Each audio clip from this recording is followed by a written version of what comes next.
India জোট এ রাজ্যে একদিকে মমতা বন্দ্যোপাধ্যায় ঘোষণা করার পরে যে রাহুলের যাত্রা, অর্থাৎ ভারত জোড়ো ন্যায় যাত্রা, সেই ভারত জোড়ো ন্যায় যাত্রা প্রতি পদে পদে বাধা পাচ্ছে বলেই অভিযোগ উঠছে। আহ যদিও আমরা যখন প্রতিবেদন এই দিন বিহারে, বাংলা থেকে বিহারে গেছে এই ন্যায় যাত্রা, যে র্যালি, আবার আগামীকাল ঢোকার কথা বাংলায়। কিন্তু প্রশ্ন হলো যে আহ, জানা জানা যাচ্ছে তাতে বেশ কিছু জায়গায় রাহুলের যেখানে থাকার জায়গা এবং বিভিন্ন জায়গায় যে সমস্ত র্যালির আয়োজন করা হয়েছে, কোথাও পোস্টার ছেঁড়া হচ্ছে, কোথাও অনুমতি দেওয়া হচ্ছে না প্রশাসনের তরফ থেকে নাকি অসহযোগিতা করা হচ্ছে, এরকম নানা অভিযোগ উঠছে। সেটা যেমন একদিকে, তেমনি অন্যদিকে যেটা ব্যাপার যে আপাতত যে ইন্ডিয়া মঞ্চ, সেটা যে পশ্চিমবঙ্গের ক্ষেত্রে তৃণমূলের সঙ্গে কংগ্রেসের যে একটা সমঝোতা হওয়ার পরিবেশ ছিল, সেই পরিবেশ এখন নেই। এবং নীতিশ কুমার এবং মমতা বন্দ্যোপাধ্যায়ের যে এই পদক্ষেপের ফলে এখন ইন্ডিয়া জোটের একটা বিভিন্ন শরিকদের মধ্যে যা জানা যাচ্ছে, আবার ইতিমধ্যে হরিয়ানায় একা লড়ার সিদ্ধান্ত ঘোষণা করেছেন কেজরিওয়াল। তো সেই পরিপ্রেক্ষিতে ইন্ডিয়া জোটের কি হবে, যেমন সেটা একদিকে, তেমনি এই রাজ্যে কংগ্রেস আর সিপিএম কি আরো কাছাকাছি আসবে সংখ্যালঘু ভোট, সেটার জন্যই কি তৃণমূল এই রাহুলের যে আহ, পদযাত্রা, অর্থাৎ ন্যায় যাত্রা, ভারত জোড়ো ন্যায় যাত্রা, সেটাকে বাধা দিচ্ছে? আজকে আমরা এই বিষয়গুলি নিয়ে আলোচনা করব। আমি বিপ্লব, আমার সঙ্গে রয়েছেন সাংবাদিক অরূপ পালি। অরূপদা, স্বাগত জানাচ্ছি। অরূপদা, দুটো বিষয়, একটা হচ্ছে যে রাহুলকে কেন প্রতি পথে পথে বাধা দেওয়া হচ্ছে, তাতে কি রাহুলের যে বাধা দেওয়ার ফলে রাহুলের যে ন্যায় যাত্রা, সেটা কি আরেকটু জনপ্রিয়তা লাভ করছে না এ রাজ্যে? সেটা যেমন একদিকে, তেমনি অন্যদিকে কংগ্রেস সিপিএম তো আরো কাছাকাছি আসছে, সংখ্যালঘু যে ভোট, সেই ভোটটা কি হতে পারে? দেখো, প্রথমত হচ্ছে আহ, একদিকে তৃণমূল কংগ্রেস বারবার করে যদিও দোষারোপ করছে অধীর চৌধুরীকে, যে অধীর চৌধুরীর জন্য জোট হচ্ছে না। কিন্তু সেখানে আমরা দেখলাম যে রাহুল গান্ধীকে কিছুকেই কিন্তু খালি মাঠে খেলতে দেওয়া হচ্ছে না বা ন্যায় যাত্রা করতে দেওয়া হচ্ছে না। প্রথমে এখনো পর্যন্ত আমরা যেটা দেখেছি, শিলিগুড়িতে সভা করতে দেওয়া হয়নি। এরপরে যা শোনা যাচ্ছে, মালদায় ওনাকে সেচ দপ্তরের গেস্ট হাউস দেওয়া হয়নি। বহরমপুরেও স্টেডিয়াম দেওয়া হচ্ছে না। ফলে রাহুল গান্ধীকে একদিকে যদিও আহ অধীর চৌধুরী তৃণমূল সম্পর্কে সমালোচনা করলো, আমরা দেখেছিলাম কংগ্রেস যে হাইকমান্ড তারা কিন্তু তৃণমূল সম্পর্কে যথেষ্ট নরম মনোভাব নিচ্ছেন। জয়রাম রমেশ বারবার করে তৃণমূলের স্তুতি করছেন। একইভাবে আহ তোমার কংগ্রেসের সর্বভারতীয় সভাপতি খার্গে, তিনি মমতা বন্দ্যোপাধ্যায়কে চিঠি লিখছেন এবং সেখানে বলেছেন কিছু দুষ্কৃতী সেখানে তৃণমূলের বাহিনীর নাম করেননি, যে বাধা দিচ্ছে আপনি দেখুন। কিন্তু তারপরেও রাহুলকে ছাড়া হচ্ছে না। দেখো, রাহুল কিন্তু অন্যান্য যে সমস্ত জায়গায় শরিক আছে সেখানেও রাহুল সভা র্যালি করবে বা আগে র্যালি করেছে, কিন্তু সেখানে কিন্তু এই বাধার সম্মুখীন রাহুল কোনো জায়গায় হয়নি। যেটা বিজেপি শাসিত রাজ্যে রাহুল হয়েছে, ধরো যেখানে আমরা দেখেছিলাম এই দুদিন আগে অসামে করে এলো, সেখানে হয়েছে। কিন্তু রাহুলকে এখানে বাধার সম্মুখীন বারবার করে হতে হচ্ছে। রাহুল গান্ধী এরা জানে যে রাহুল গান্ধীকে বাধা দেওয়া মানে একটা ইন্ডিয়া জোট, সেটা ভারতবর্ষ জুড়ে পরবর্তীকালে প্রচারে কি হবে। আহ কারণ রাহুল এখনো পর্যন্ত ন্যায় যাত্রায় কিন্তু তৃণমূলের বিরুদ্ধে একটা শব্দও বলেনি। আহ, পুরোপুরি তার ফোকাসটা কিন্তু বিজেপির বিরুদ্ধে এবং সর্বভারতীয় প্রেক্ষিতেই কথা বলছেন।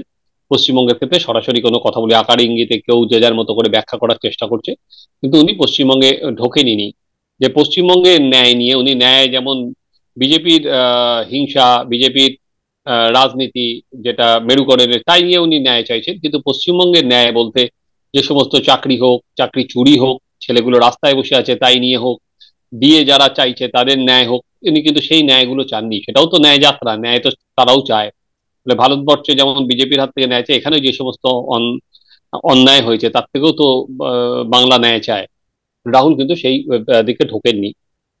কিন্তু তার সত্ত্বেও রাহুলকে বাধা দেওয়া হচ্ছে কেন? কারণ আমরা একটাই কারণ, রাহুলের যে ধরো পথ আর কি বাছা হয়েছে ন্যায় যাত্রার পশ্চিমবঙ্গে, সেটা কিন্তু বেশিরভাগই সংখ্যালঘু অধ্যুষিত এলাকা। সেটা যেমন উত্তর দিনাজপুর বা মালদা, মুর্শিদাবাদ, বীরভূম, যদিও কোচবিহারে গেছেন, কিন্তু পুরো রুটটা হচ্ছে সেটা। রাহুলকে কিন্তু তুমি যদি লক্ষ্য করো, রাহুলকে কিন্তু কলকাতায় বা কলকাতা পার্শ্ববর্তী অঞ্চলে কিন্তু কোথাও করা হচ্ছে না। অথচ কিন্তু প্রচারের দিক দিয়ে তুমি যদি দেখো, রাহুল যদি কলকাতায় হাঁটতো তাহলে অনেক বেশি হতো, ফোকাস অনেক বেশি থাকতো, মিডিয়া অনেক বেশি থাকতো, পাবলিক, কিন্তু সেটা করা হয়নি। সংখ্যালঘু অধ্যুষিত এলাকায় রাহুলকে কিন্তু ন্যায়যাত্রা করা হয়েছে। এই জায়গাটাই তৃণমূল কংগ্রেস একটা আশঙ্কা বা যাই বলো, তৃণমূল কংগ্রেসের একটা ভয় বলো, তৃণমূল কংগ্রেসের সেই জায়গাতেই আগের যদি আমরা দেখি, আহ তৃণমূল কংগ্রেস 2021 সালে যে সংখ্যালঘু ভোট পেয়েছিল আমাদের এখানে, যদিও এখনো এনআই দেখলো প্রায় 30, 33, 35% সংখ্যালঘু ভোট আছে। তো তৃণমূল কংগ্রেসের যে সংখ্যালঘু ভোট 2021 সালে ছিল, সেখানে কোনো একটা টাল পড়েছিল বলেই সাগরদিঘি কিন্তু তার হাত থেকে বেরিয়ে যায়। সেখানে আমরা দেখেছিলাম সংখ্যালঘু ভোটের কনসলিডেশন সাগরদিঘিতে চলে গিয়েছিল হচ্ছে কংগ্রেস সিপিএম এর দিকে, সিপিএম সমর্থিত কংগ্রেসের ক্যান্ডিডেটের দিকে। কিন্তু পরবর্তীকালে আবার যখন তুমি দেখো পঞ্চায়েত ভোট হলো, সেই পঞ্চায়েত ভোটের কত পার্সেন্ট ভোট কোথায় গেছে কিন্তু সেখানে তো আর সেটা বলা যাবে না, কারণ পঞ্চায়েত ভোট যেভাবে হয়েছে সেখানে তুমি কোনো সময় বলতে পারবেন না যে পঞ্চায়েত ভোটের যে ফল সেটা আর কি 100% আর কি দুধ, সেখানে কোনো জল নেই, জলের পরিমাণ কত কেউ জানে না। ফলে ভোট কার পক্ষে কত বলেছে, সংখ্যালঘু এলাকায় কত ভোট পড়েছে, তৃণমূল কত পেয়েছে কেউ এটা এটা এখনো, ফলে তৃণমূল কংগ্রেসের এই একটা জায়গায় কিন্তু আশঙ্কা প্রবল। রাহুল যে কংগ্রেস যে বেল দিয়ে যাচ্ছে, যে সংখ্যালঘু বেল দিয়ে যাচ্ছে, সেখানে যদি, কারণ সর্বভারতীয় পরিপ্রেক্ষিতে বিজেপির বিরুদ্ধে সংখ্যালঘু ভোট কিন্তু কংগ্রেসের সাথেই আছে। ফলে রাহুল যদি এখানে যায়, আমরা জানি বারবার করে যে একটা সময় কংগ্রেসের সেটাই দোদুল্যমান অবস্থা হয়ে গেছিল কংগ্রেসের সঙ্গে। কংগ্রেস কি সংখ্যালঘুদের মুসলিম পার্টি? সেটা এ কে অ্যান্টনি সেই রিপোর্টে করেছিলেন, যে কে অ্যান্টনিকে দিয়ে, সেটা ভিন্ন প্রসঙ্গ। কিন্তু সেখানে দাঁড়িয়ে সংখ্যালঘুদের আস্থা যখন অল ইন্ডিয়া লেভেলে কংগ্রেসের ওপর আছে, তৃণমূল কংগ্রেসের ভয় হচ্ছে যদি রাহুল অনায়াসে করতে পারে, রাহুল যদি তার কথা বলতে পারে, তাহলে কিন্তু সেখানে মানুষের, সংখ্যালঘু মানুষের মধ্যে কংগ্রেস সম্পর্কে একটা জাগরণ হতে পারে, যেটা অলরেডি সংখ্যালঘু মানুষ, তুমি যদি বলো যে সাগরদিঘিতে আমরা যেটা বলা, সাগরদিঘিতে প্রচার করা হচ্ছিল যে জন্য বাইডন বিশ্বাসকে তৃণমূল নিজেদের শিবিরে নিয়ে এলো, যে সেটা কিন্তু একটা হাওয়া ওঠার সম্ভাবনা আছে বিপ্লব। এবার এই জায়গায় দাঁড়িয়ে যখন তৃণমূল কংগ্রেসের সঙ্গে দূরত্ব ক্রমবর্ধমান এবং তৃণমূল কংগ্রেস বলে দিয়েছে যেখানে 42টা আসনেই তারা একাই লড়বে, হুম। তখন সিপিএম সরাসরি সেখানে ধরো আর তো কোনো যে কংগ্রেসের সঙ্গে সিপিএম এর বিধানসভায় জোট নিয়েও প্রস্তুত ছিল এবং তার সঙ্গে তোমার নৌসাদের দল ছিল, সেখানে যখন প্রশ্ন উঠেছিল, কিন্তু এই সময় ধরো রাজনীতি তো এক জায়গায় দাঁড়িয়ে থাকে না, রাজনীতি তো এগোতেই থাকে। ফলে রাজনীতির বর্তমান যে অবস্থায় যদি বিজেপির বিরোধিতা সিপিএম যে করছে সর্বভারতীয় স্তরে, এবার একই সঙ্গে তৃণমূল কংগ্রেসের বিরোধিতা করছে, সেই জায়গায় তৃণমূল যখন ক্রমশ কংগ্রেসের থেকে দূরে চলে যাচ্ছে, বা তুমি যদিও বলো মুখে বলা হচ্ছে ইন্ডিয়া জোটের থেকে, সেখানে কিন্তু তত কাছাকাছি সিপিএম এবং কংগ্রেস আসছে। কংগ্রেস যখন কংগ্রেসের সাথে কথা চলছিল হাইকমান্ড বা যাই কিছু, তখন কিন্তু সিপিএম সেই জোটের কাজ এগোয়নি বা কথা এগোয়নি সেরকম সেই অর্থে। কারণ আমরা জানি কারণ কেন এগোয়নি, একটা কারণেই এগোয়নি, যে বুঝে উঠতে পারছিল না সিপিএম যে কংগ্রেসের সঙ্গে তৃণমূল কংগ্রেসের সিট অ্যাডজাস্টমেন্ট হবে না হবে না। যেমন ধরো সিপিএম একসময় ভেবেছিল যে জ্যোতিবাবুর নামাঙ্কিত যে মিউজিয়ামটি হচ্ছে, সেখানে অধীর চৌধুরীকে ডাকা হবে, কিন্তু পরবর্তীকালে কিন্তু সেখানে অধীর চৌধুরীকে ডাকা হয়নি এই একটাই কারণে, কারণ সেই সময় কিন্তু কংগ্রেসের সঙ্গে তৃণমূল কংগ্রেসের একটা জোটের সম্ভাবনা দেখা দিয়েছিল, মমতা বন্দ্যোপাধ্যায় এখন পশ্চিমবঙ্গে একা হ্যাঁ লড়বে বলে, সেটা কিন্তু আর সেই সম্ভাবনাটা খারিজ হয়ে গেছে। অল ইন্ডিয়া লেভেলে কি হবে কিন্তু পশ্চিমবঙ্গে যে হবে না, এটা 16 আনার ওপর 18 আনা এখন খাঁটি বা সত্য, এর বাইরে কিছু যাওয়ার নেই। ফলে সিপিএম এর কিন্তু এটা উইন আর কি, সিপিএম এবং কংগ্রেস কাছাকাছি হবে বা তাদের মধ্যে করে একটা অ্যাডজাস্টমেন্ট হবে। এবার আর একটা দরকার দরকার দেখার যে সেটা হচ্ছে আইএসএফ হয় কিনা। যদিও আইএসএফ মুখে অলরেডি নওয়াজ বলতে শুরু করেছে যে সর্বভারতীয় স্তরেও যদি তৃণমূলের সঙ্গে সিপিএম যায়, তাহলে তাদের সঙ্গে অ্যাডজাস্ট করবে না, বা কংগ্রেস থাকে তাদের সঙ্গে অ্যাডজাস্ট করবে না সর্বভারতীয় স্তরে। ফলে সেটা দেখা যে এটা কিভাবে যায়। কিন্তু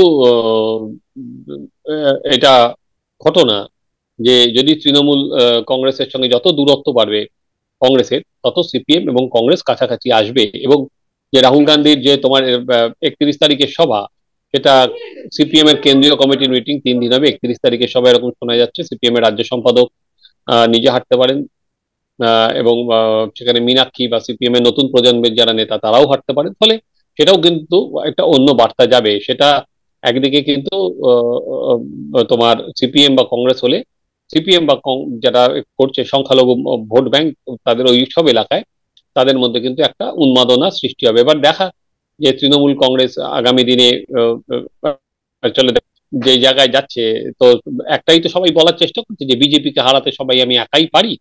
এবং এরা সিপিএম বারবার বা কংগ্রেস কংগ্রেস এখনো বলেনি, সেন্ট্রাল লিডারশিপ প্রদেশ কংগ্রেস বলছে যে তৃণমূল কংগ্রেস বিজেপির হাতে খেলছে। এটা আগামী দিনে এই প্রচারটা থেকে তীব্রতর হবে। ফলে এবং দেখা যে মমতা বন্দ্যোপাধ্যায় যেভাবে রাহুল গান্ধীর বিরোধিতা করছে, সেই জায়গায় দাঁড়িয়ে সর্বভারতীয় পরিপ্রেক্ষিতে, কারণ অলরেডি মমতা বন্দ্যোপাধ্যায় একবার বলেছেন যে জোট ঠিক হবে হচ্ছে ভোটের পর। ফলে সেটা দেখার যে আগামী দিনে সর্বভারতীয় পরিপ্রেক্ষিতে কংগ্রেসের সঙ্গে তৃণমূল কংগ্রেস এখানে তো হবে না, বোঝাই গেল কতদূর আর কি টানা যায়। আপনার বিহারের পর যেদিকে গেছে। একদম। এখন সেদিকে নজর, কিন্তু এখন নজর থাকবে আগামী দুদিনে যে রাহুল গান্ধী কোথায় কোথায় বাধা পান এ রাজ্যে, এবং রাহুল গান্ধীর সঙ্গে সিপিএম এর কারা কারা হাঁটবেন, এবং হাঁটলে যে সংখ্যালঘু ভোটটা সেটা কি সত্যি সত্যি তৃণমূল থেকে বিজেপি, কংগ্রেস এবং সিপিএম এর দিকে কনসলিডেটেড হবে, সেদিকেই এখন নজর সকলের।